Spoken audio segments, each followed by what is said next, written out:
So Ethereum flipping Bitcoin in the next few months.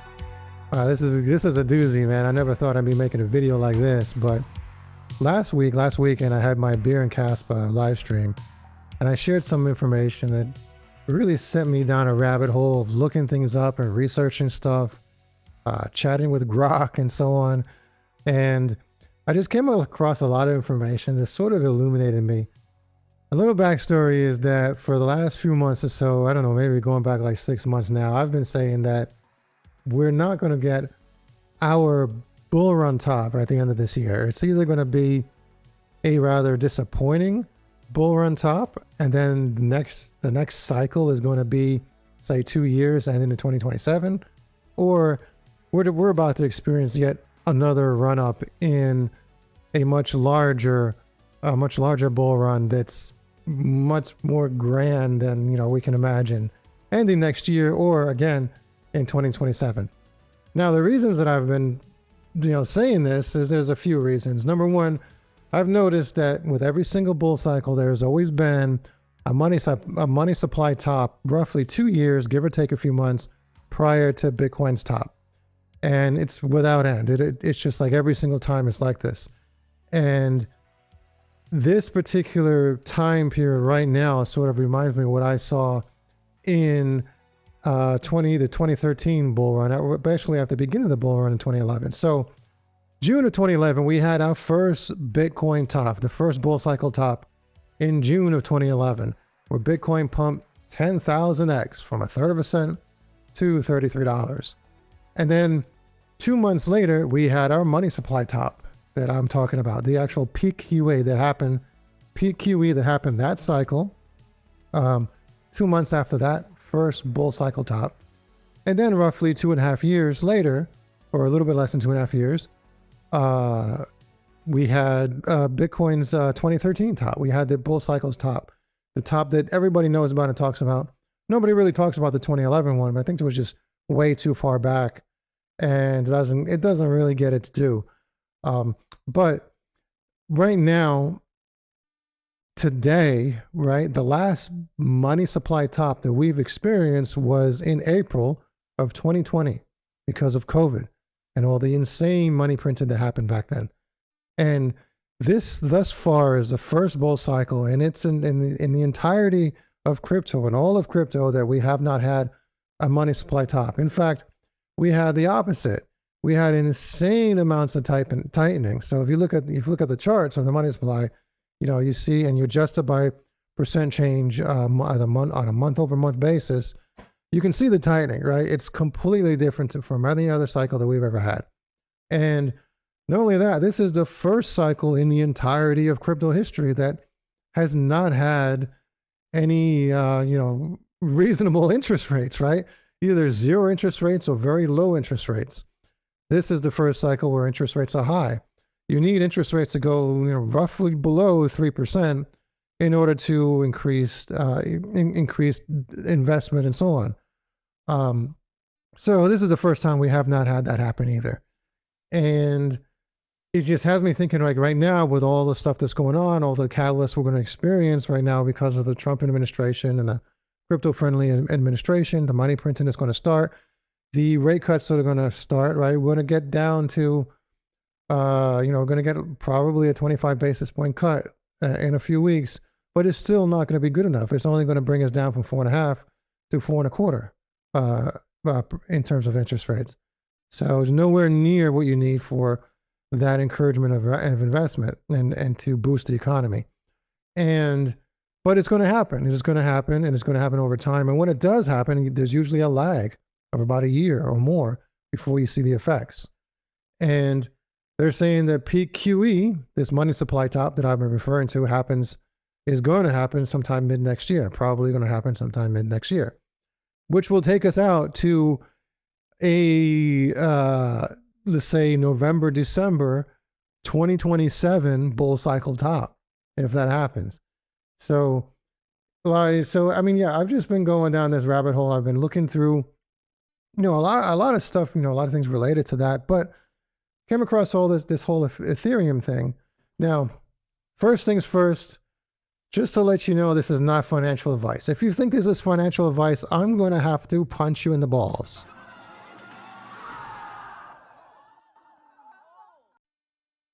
All right, just for the YouTube algorithm, we'll take care of that there.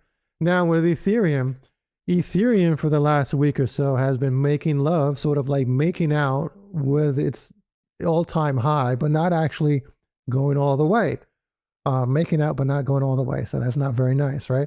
But yeah, just yesterday it came within like $13 of its all-time high. It's actually kind of crazy, right? But we're going to get there, whether it be this week or next week, or maybe in 2 weeks. We're probably going to get there, and it's going to be before September. So why not? But going back down all this other things, another reason why I've been saying that, you know, the bull cycle top is not going to happen right now, because in the past of the, you know, since we've been tracking Bitcoin dominance, you get 11 months of a decline of Bitcoin dominance, where Bitcoin is still increasing in value, yet the alts are outperforming Bitcoin. For it usually happens for 11 months, and then it's happening right now for about 2 months, right? So the question is, are we going to get that 11 months of a reduction of Bitcoin dominance, you know, over a 5 month time frame? Because it's got to happen in the next few months for that to happen. In order for alt season to happen, and Bitcoin to go, you know, well under 50%, and also for it to decline in value, with the alts continuing to outperform Bitcoin and increase, which is alt season, right? So can that happen? Now we've seen strange things happen, right? Now there's been 2 occasions where a Bitcoin all-time high happens without a halving, right? Without a having happened. Yeah, tongue twister. And the first time was when Bitcoin made its first bull cycle top in June of 2011, which was prior to the first halving in 2012. And then we just saw this cycle happen again, this cycle where the halving for this cycle hadn't happened yet Bitcoin reached a new all-time high. So strange things happen. So I started thinking, so I'm wondering, and with the ETFs and the stuff I was talking about on my live stream last week, it made me think, like, I'm wondering if the opposite could happen. Could you get a really poorly performing Bitcoin for and yet all season happens and Ethereum dominance increases, even though you get a poorly performing Bitcoin? Could you get an actual market cycle top? Could you get a bull run top with Bitcoin just underperforming? You know, could the whole crypto market increase or Bitcoin staying relatively low? So I was, you know, had me thinking, you know, all this ETF stuff, we had an amazing amount of inflows of money into Ethereum from the ETFs, you know, like $1 billion a day. It's like, it's been absolutely amazing. A few red days. We had some red days. It's funny I found this one. So mad flex, millions of short sellers at once. Yeah. So yeah, with his announcement on Friday, yeah, things just turned around yet again. But Ethereum has been performing superbly, like phenomenally, right? Well, Bitcoin is just like mediocre. And I was having a conversation with Grok. The inflows of money via the Bitcoin ETFs are like a fraction of compared to what's going on with Ethereum, right? Now, so a lot of people have been saying that Bitcoin is going to top out at the end of this year about 150K. So that is like a really poorly performing Bitcoin top. Can you imagine from its all-time high that it made like a week ago of 124K, it just goes to 150K. Just like I've been saying that Bitcoin pumping 20% during the last 3 months of the bull cycle top is not the last 3 months of the bull cycle top, right? Or is it, right? So with this data right here. So think about it. If Bitcoin poorly performs, and let's say right now the current market cap of Bitcoin is, you know, 2 trillion, and it only increases by 1 trillion, top of the bull run, and they're saying it's going to be like the current market cap of the total crypto market cap is currently just under 4 trillion. They're saying it's going to be like up to 8 trillion. So you got like another 4 trillion worth of wiggle room to work with here. So let's say a poorly performing Bitcoin only increases by another trillion, but a superbly performing Ethereum increases by another 2 trillion, right? Giving it roughly a 5x from where it is today. Now, this from Arthur Hayes. It says Arthur Hayes saying he's betting on ETH this cycle, suggesting a possible top of 20,000. So if you only add $1 trillion in market cap to Bitcoin, and you add 2 trillion in market cap, right? You 5x Ethereum, and if you 5x, well, yeah, maybe you 5x and you probably get a little bit more. Let's say 2 trillion market cap to Ethereum, you'll get roughly the same amount. So say like 2.5 trillion. I mean, you'll get roughly, it will come close. Who knows if you're saying, Ethereum will actually overtake Bitcoin, during this particular cycle. But it'll become really, really close. Like, for example, the lowest that Bitcoin dominance has ever been was 31% in January of 2018. But Ethereum's highest dominance that it ever had was in that same month, coming out at 18%. So you just need to close the gap a little bit, and then when that happens, Ethereum flips Bitcoin. So it sounds weird to even be talking about something like this, but like the numbers, like the numbers put it like very, very close. Whether or not it's going to happen, the numbers put it like extremely close, and that's just for this cycle, right?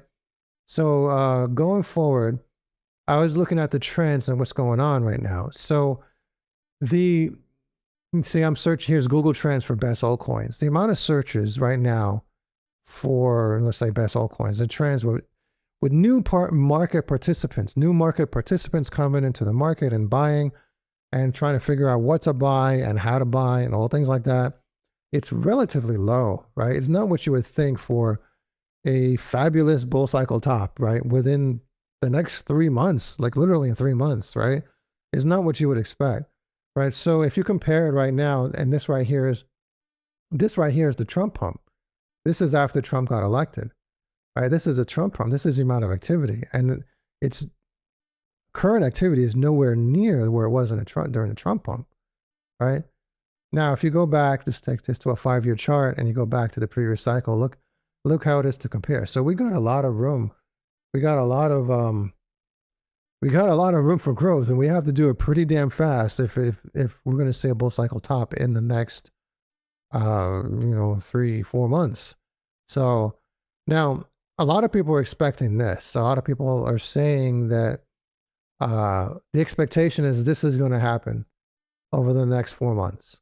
Right? We're going to get a 2017 similar cycle where out of nowhere in October we're just going to explode within a couple of months, and then that's that.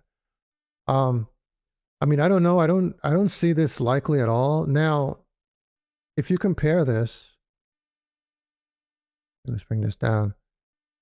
If you compare this right here to the 2021 top, right? Now, during this time period, it almost looks like the entire year was actual the bull run there, where that happened in 2017 for 3 months. It's almost like it's the entire year. And the reason for that, going back to what I just said, was this insane money supply top right here. So we had the lockdowns, we had the insane amount of money printings. This is the most aggressive money supply top that we had out of every single cycle. And we ended up, a little over a year later with this. So if you go back here, like I keep saying, this has happened during every single cycle. Even if you examine the 2011 top in June of 2011, if you go back a little over 2 years, you get to 2009 money printing, right? Even before Bitcoin was even around, right? But then you have, the way it works out is that the money printing happens, the investment happens, the encouragement of investments, the jobs are created, People are not afraid of losing their job, because when they're afraid of losing their job, they stop buying things and start spending money on assets. It trickles down into the assets, and eventually they're going to buy Bitcoin. They're going to buy something like Bitcoin. For those of us, or for those who heard of it, because I hadn't heard of it in 2011, but for those who heard of it in 2011, obviously they were buying it. And this hasn't happened at all this cycle. So let's just change this right now to today. This started off during this cycle. So January of 2022, we had this. We had the inversion of this. We had the opposite. And there's no peak QE at all during this whole time frame. But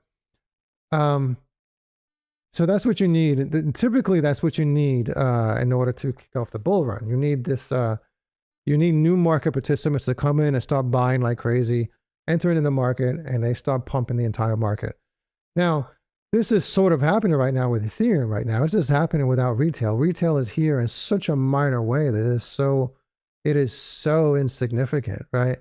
It is just so insignificant that. But what we're seeing right now is the inflows from the ETFs that's going to cause this actual breakout right here.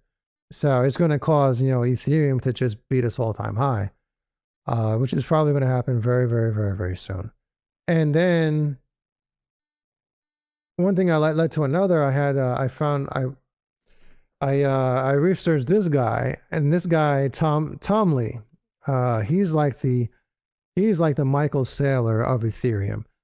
And he said 10 years ago that Bitcoin is going to reach $100,000, and everybody thought he was an idiot. Everybody thought he was insane. So Bitcoin has definitely reached $100,000. But he also says that Ethereum is going to reach $400,000, right? So we're not talking about 40,000, which is like a 10x. We're talking about 100x. Ethereum is going to eventually reach $400,000. This is crazy. Now, there are other projections out there, like Cathie Wood. Cathie Wood says that Bitcoin is going to reach a $1.5 million market cap in 2027, which goes along with what I just said about a very, very powerful and grand bull cycle top in 2027. She also says she's also betting big on Ethereum as well. Now she says Ethereum is going to reach 180K by 2030. She's often right as well. So it's rather interesting. Now I go back and I look at things, and I look like why this might happen. Now Bitcoin is just a store of value, and that's all. You can't really use it for much, right? The thing is like crazy slow. Funny thing is, just yesterday I found out that Jonathan Sampoliski's turtle is named Bitcoin. Crazy. Just found that out yesterday. Kind of funny. But other than that, you can't really use Bitcoin for much more than being a store of value. Now, Ethereum can be used, right?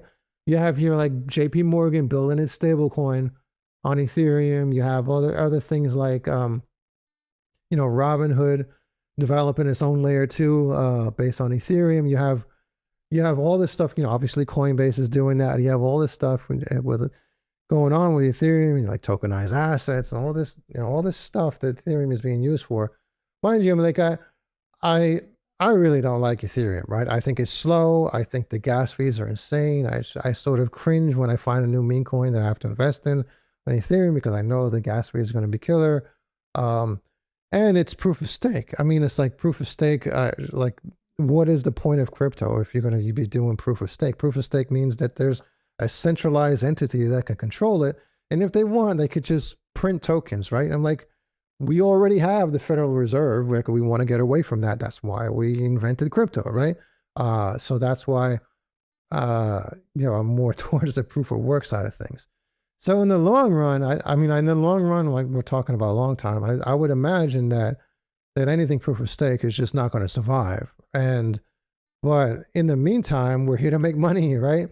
We're going to make lots and lots of money. And if Ethereum is going to be a dominant factor for the next, 6-7 years at least, starting like right now, it's going to start to open up everybody's eyes like right now.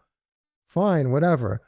Now, as a Casper maxi, I think this is rather interesting. And as hands down, Casper is better than Ethereum in every single way by far. But it's Casper's brand new, absolutely brand new. So there's a thing among the Casper community is that one day we're gonna get to the top. All the Bitcoin maxis have become aware of it, and they realize that Casper is like Bitcoin, except so much more advanced and so much more better. And they're going to open their eyes to it over time. But the idea is that in order to beat Bitcoin, you have to first get through Ethereum. You have to get through the top spot, the number 2 position, right? But what I've been researching here, what I've been, finding right now is that when Casper gets so large that it reaches a point of being a number 3 position, that when we're talking about needing to flip the number 2 coin, then we might actually be talking about flipping Bitcoin, not Ethereum.